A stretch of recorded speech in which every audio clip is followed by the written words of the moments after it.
Hey friends, welcome back to my channel and welcome to Between the Layers, the artist's perspective. This is the first episode of my brand new series, just chatting about Reborn doll topics that I deem worthy of discussion.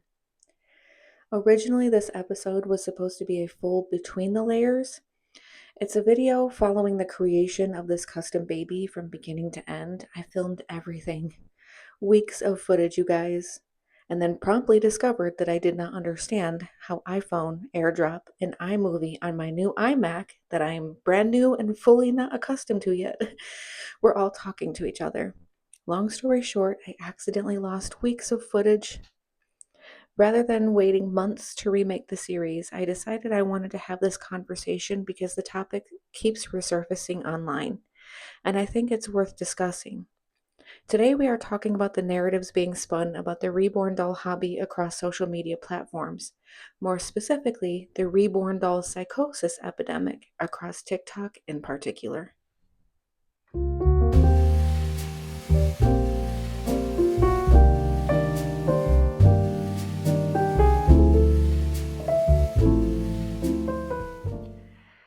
This is my new discussion series where I talk about topics in the reborn doll community that I think deserve thoughtful conversation. Just professional discussion because what happens between the layers matters. I'll be posting these chat videos either bi weekly or monthly, depending on when topics of discussion arise that I feel I need to post a video. There's no conflicts, no drama, and no callouts. Even when you come from a place of professionalism, some people may interpret it differently, and that's okay. Growth conversations are still important. Let's talk about this reborn doll psychosis narrative I've been seeing lately. Since I've returned to online spaces, notably on video making platforms, I've noticed something that I've seen many times before. A familiar kind of cycle that tends to show up around niche creative communities, particularly on TikTok and recent commentaries on YouTube, and it's centered around reborn dolls. What's interesting is that my first reaction isn't usually emotional anymore. It's more a recognition. I tend to disassociate, almost a quiet, here we go again. Not because I don't care, but because after 18 years in this art form, I'm bored with that conversation. I've seen this exact type of conversation resurface in different waves, on different platforms, in slightly different language. Same old conversation, almost verbatim at this point, unoriginal and unnecessary. I've been a reborn doll artist since 2008, long before it was ever mainstream. So when it comes to outsiders' perspectives, I've really seen it all. From I must have mental health issues to essentially calling me a devil worshiper because I make vampire babies. In this business, I've learned to grow a thick skin because not everybody understands our artistry. I've also realized something important. Even if it feels repetitive and redundant to me to even speak on such topics, it's still new and often very impactful to people just entering this community. And that matters. New hobbyists and new artists need seasoned voices to stand up for them when the time is needed. And that time is now. So let's take a moment to reflect on the recurring narrative. Right now, there's a growing trend of content that tries to define the reborn doll collectors in a very narrow way.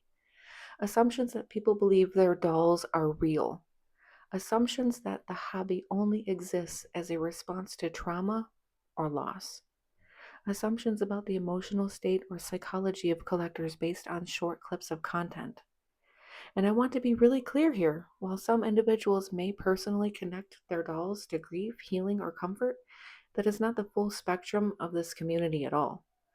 Reborn dolls are an art form, and people simply enjoy creating content around them. That's it. There's no underlying factor. Simply, they enjoy the art form and they enjoy creating content. Reborn dolls are created, collected, and shared for many reasons, and those reasons are not universal. Some people are artists, some are photographers, some are storytellers, and some people make baby clothes and use them for mannequins. Some are just collectors of realism as an art medium, and yes, some do find comfort in them. But reducing an entire creative community down to a single explanation flattens something very, very layered and very human.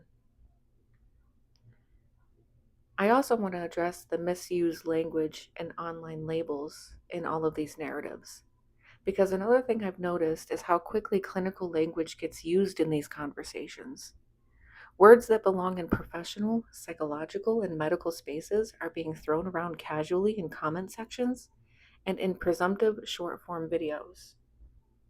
And I think that's really important to pause on because real psychological conditions are complex, sensitive, and require context and care. They are not something that can be diagnosed or assigned based on a video clip. And when that kind of language is used loosely online, it doesn't just misinform, it contributes to stigma. It creates an environment where people are being labeled without understanding, without context, and without any real foundation. One of the things that's genuinely concerned me lately is the way the word psychosis is being casually attached to reborn doll collectors online. In fact, I noticed that if reborn related content appears on my TikTok feed, one of the suggested search terms underneath the video is often reborn doll psychosis. And I think that's worth reflecting on for a minute. Not because people are criticizing a hobby, but because we're talking about a real psychological term. Psychosis is not a synonym for something I don't understand, and it's not a synonym for something I find strange. And it is certainly not a synonym for somebody participating in a hobby and creating content I personally wouldn't enjoy. Psychosis is a serious psychological symptom that can involve a person's relationship with reality becoming significantly impaired. It can be associated with conditions that require professional assessment, support, and treatment. What seems to sit underneath this narrative is an assumption that reborn collectors believe their dolls are real babies. And from that assumption, people then leap to conclusions about mental health. So when I see strangers online casually attaching that label to collectors because they watched a roleplay video featuring a doll, I can't help but question how we got from point A to point B. How did we get from I watched a 30-second TikTok to I'm now making claims about this person's entire mental health? Because that is an enormous leap, especially when the vast majority of people making these claims have no professional qualifications to assess mental health and often have little to no understanding of the reborn community itself. And they're usually observing role play, content creation, storytelling, photography, creative expression, it's entertainment. And yet somehow those things are being interpreted as evidence of a serious psychological condition. I think that's a dangerous habit, not just for the reborn community, but for society in general. Because when we start using clinical language as a catch all insult for people we don't understand, we don't just misinterpret the people being discussed. We also diminish the meaning of the very conditions that we're referencing. And perhaps the most ironic part is that many of the people making these claims have never even taken the time to speak with collectors, learn about the artistry, understand the history of reborn dolls, or engage with the community beyond a few viral clips. Yet somehow they feel confident enough to assign psychological labels to complete strangers. To me, that says more about the culture of online assumptions than it does about reborn doll collectors. Now, let's take a minute to talk about opinion versus assumption, because this needs to be addressed. There's another phrase that comes up constantly in these narratives: I'm entitled to my opinion. And I think that phrase gets used in a way that blurs an important line because a lot of what's being presented as an opinion is actually an assumption.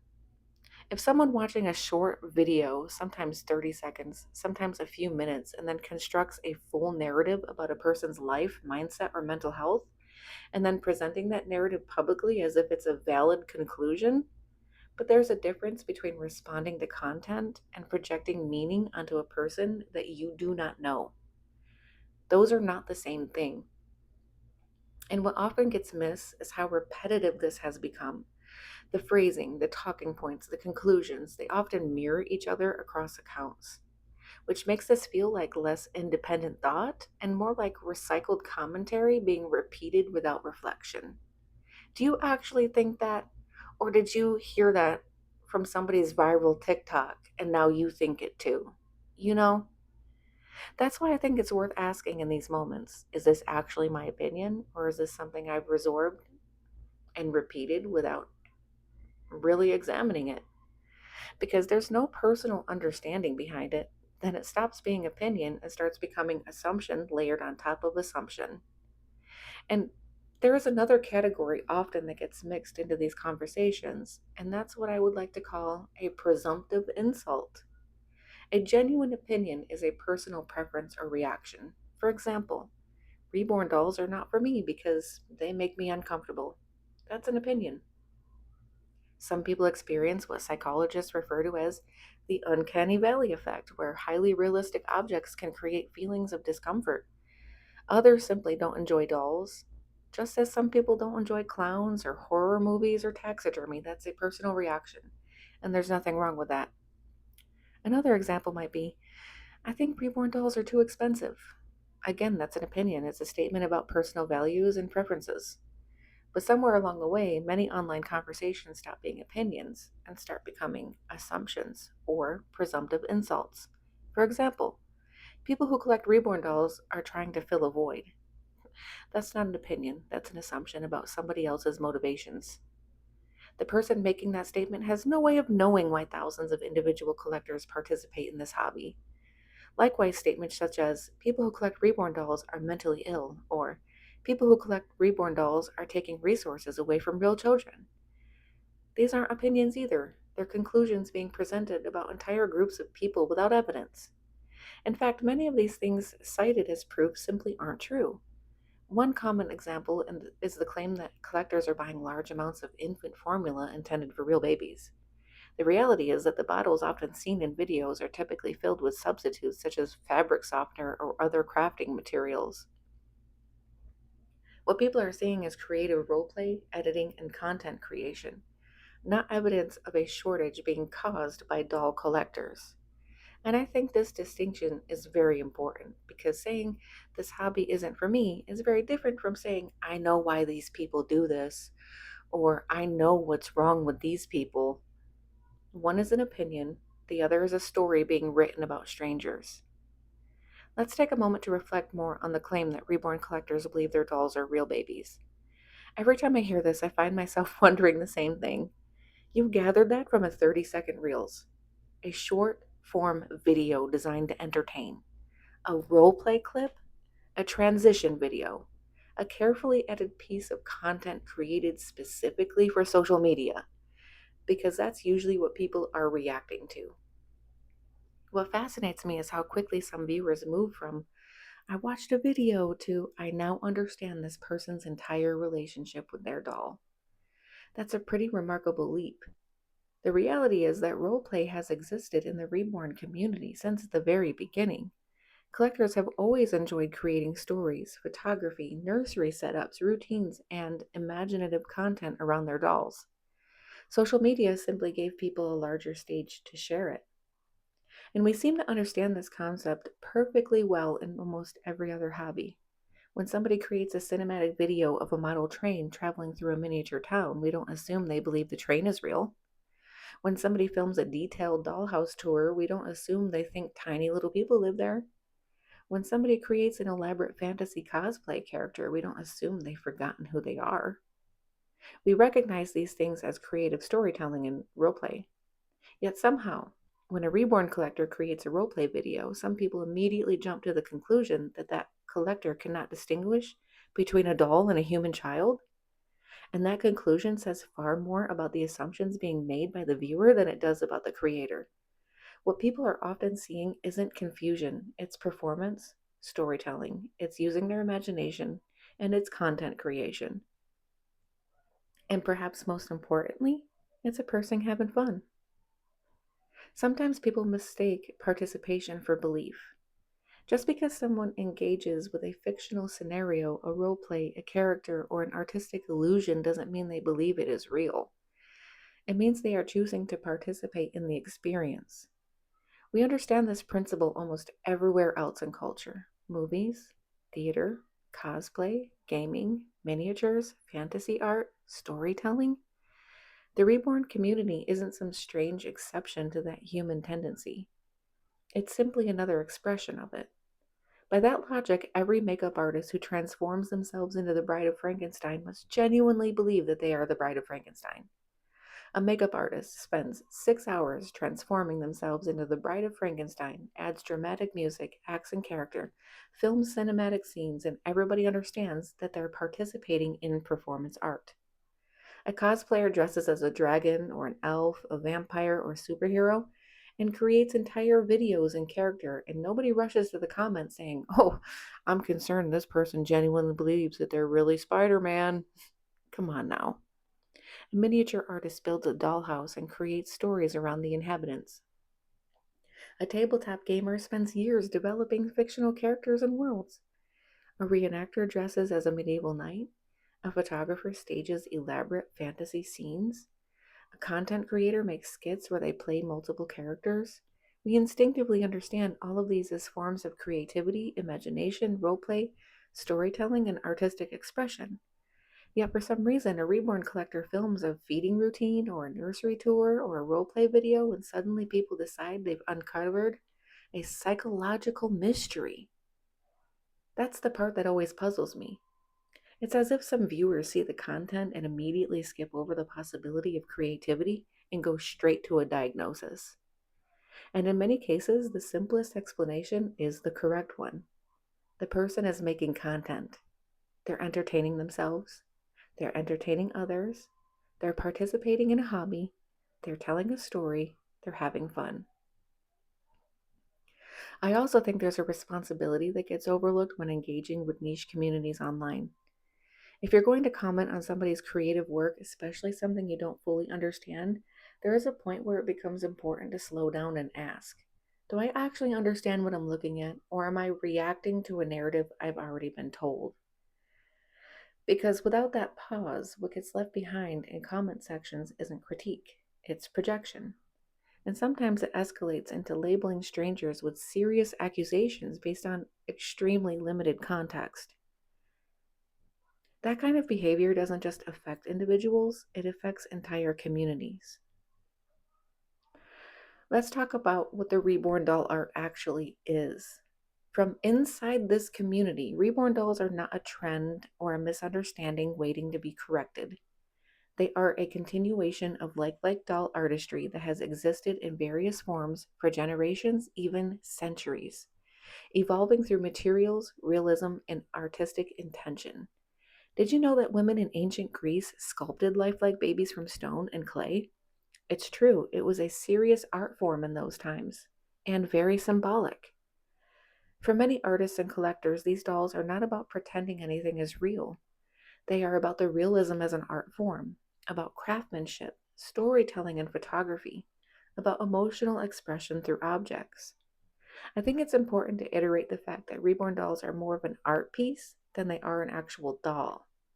And like many forms of collecting, whether it's model trains, miniature worlds, scale vehicles, or dioramas, a large part of the experience is creative interaction and documentation via photography, content creation, and even roleplay, not delusion. There is also a layer of comfort for some people in this community. Weighted, realistic objects can be grounding. That's not unique to reborns. We see similar principles in weighted blankets and sensory tools used in many therapeutics contexts. But I want to be careful. This is not the defining reason for the hobby, and it should not be used as a blanket explanation for everything and everyone within it. Communities like this are not one story.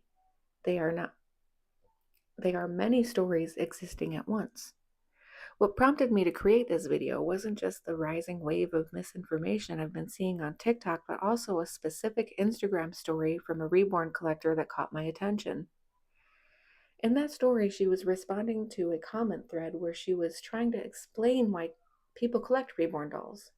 In the replies, someone with no real background in the artistry or the community made a pretty bold claim, stating that they personally knew 3 people who collected reborns. All 3 of them did so specifically to fill a void. So from that, they concluded that is exactly the reason people collect them.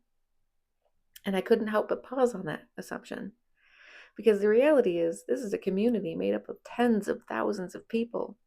Many of us who've been in it for decades interact with hundreds, sometimes thousands of collectors and artists across small periods of time. For many of us, it's not even excluded to just being online. A lot of us go to doll shows, have annual to even monthly doll meetups in our local areas, and have real friendships on and offline. So when someone bases a sweeping conclusion on knowing three individuals, it really highlights the difference between limited personal exposure and actual community understanding. Knowing three people who collect reborn dolls doesn't equate to understanding the breadth of the hobby. And I think that distinction matters more than people realizes. Like, girl, you know three people? I know like 4,000 people in this hobby. You do not know more about the hobby than I do. That's real cute. For me personally, I've lived through misunderstanding in this space for a long time, not just online, but in real life as well. I've experienced judgment, projection, and even bullying connected to my work as an artist. So when I see new collectors being targeted or mischaracterized online, I can't help but feel a sense of responsibility, but I don't feel surprised at all. Being desensitized to something doesn't make it less important, and I think there's value in experienced artists speaking up, not to escalate the conflict, but to add context that is often missing. At the end of the day, I don't think every piece of online noise needs a response. But I do think that when narratives start forming about entire communities, it's important to slow them down with context.